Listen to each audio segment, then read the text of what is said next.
On the Market. Joining On the Market next, one of those guests who always has such shocking stories to share. Asif? That's right, Tina. Joining us is Simona Zaslavsky from Mayfair Law Group. Simona, welcome back to On the Market. I missed you guys. How are you? We're doing well, and you? I'm great. I'm great. Thank you for having me back. Thank you for giving me another platform to speak my mind and to talk about our favorite topics always. Uh-oh. And speaking of, what's happening with the LTV? I know that everyone knows that I'm the advocate of the negative. But because I'm such an advocate of the negative and because I'm so outspoken about the LTB, I actually have some shocking positive news, which is a great thing for landlords and investors and all those people that are starting to lose faith.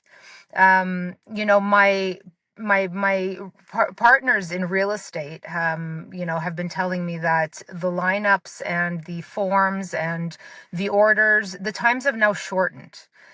It took them a couple of years to get here, but it seems like they're getting here. So where I was experiencing wait times of 8 to 12 months, they're looking at 4 to 6 months now for eviction, not orders, but eviction conferences. So to get in front of an adjudicator, it takes about 4 to 6 months from the date your application is filed. And I guess landlords consider that a lot more reasonable in terms of a period to be in front of an adjudicator. Sure, when you're looking at 8 to 12 months now, and we got used to it. We got used to these long wait times that 4 to 6 months, even though it doesn't make sense because if you're in the States, if you're in Arizona, for example, I have a property there where I had a non-payment issue. She was out in 30 days. 30 days, that sheriff was knocking on her door. And for us, it was 8 to 12 months. And now we're looking at 4 to 6 months. We're like, wow, this is great. It's still 4 to 6 months, guys. It's do the math. That's expensive. And once you get in front of the board, once you get those, if you get that decision in front as you're there, never happens. You got to wait for the order. Those orders would often take 30 to 90 days, closer to 90. So now we're actually looking at 30 days. And the Ontario Real Estate Association had submitted a paper to the government, and a lot of those changes have gone into place. And one was, the minor changes in an application would not allow an application to get thrown out. Have those measures helped a little bit in speeding things up and also maybe protecting the landlord a little bit more?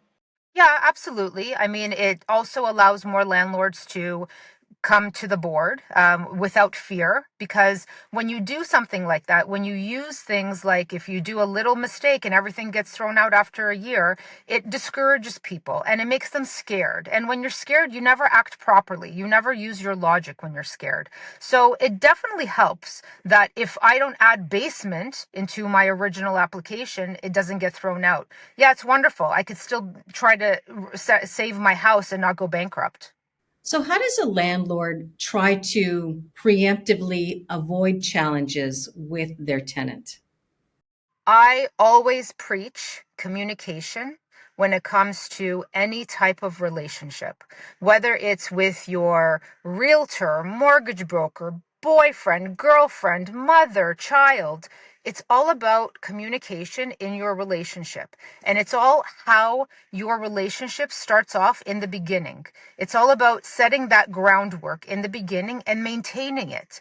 If you are a landlord and you don't go and visit your tenant and you don't go and view your property for year 1, for year 2, for year 3, okay, well, guess what? Of course they're going to feel like it's their place. Of course they're going to feel like they're entitled to all of this. They don't have to answer to you. Who are you? You've disappeared for who knows how long. So always make yourself present. Always make that effort with your tenant and with your landlord too. And Simona, you said a lot of this is being resolved in 4 to 6 months, but suppose 4 to 6 months, you get your hearing, you get an eviction notice. What's next? How long is a tenant still in there? I would say roughly 20 to 30 days at most. It could be quicker depending on the area. Of course, certain jurisdictions are quicker with their sheriffs than others. There's not as long of a wait line. I'm sure Toronto and Brampton are very long wait lines. But I would say from 10 to 30 days. Simona, one of my favorite parts of our conversations with you is that you sometimes share some really great but horrific horror stories. What have you got for us this time? I had a landlord who had a house that he was renting out the rooms. And this tenant was a problem for him post COVID, just after COVID. And the application went in, the landlord did it himself. It got lost because they changed the system. Long story short, the guy was living there for a few years. When I got involved, that's when this tenant started to act out. And it got to the point where I was sent a video that the tenant was calling the police saying that I was in the house,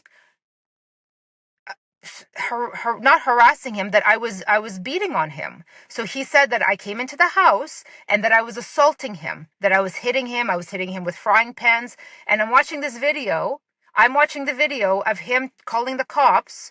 I was in my office telling the cops that I was in that house physically assaulting him. So I think it was after that time that I kind of said, justice isn't going to happen here. I'm never going to make these landlords happy. I'm fighting a battle that I may never win. So I kind of have to decide, where do I go from here? And that's why now all I really do is educate and give advice. I really want landlords to educate themselves more than anything, tenants as well. So that's where I stand at this point. But that was the straw that broke the camel's back. Cash for keys was really big about a year ago. Is that still a thing? Are landlords still having to pay tenants to leave, or has the lesser wait time resolved some of that? Cash for keys is huge because when someone wants to sell their house and they want to sell it yesterday, they want it completely empty. They want a completely vacant property. And the only way to do that, because tenants are so smart, they have educated themselves, they have armed themselves with information that they know. I have done so many cash for keys agreements in the last year. It's crazy. And the numbers are crazy. The landlords are willing to spend $30,000, $40,000 just so they can offload the property. Not changed. If our listeners have any more questions or want to connect with you, what's the best way for them to reach you? Instagram is so popular. So just find us at Mayfair Law Group and the DMs come right to me. That's awesome. Thanks for joining us, and great to have you back. Thank you, guys. Great seeing you both. On the Market.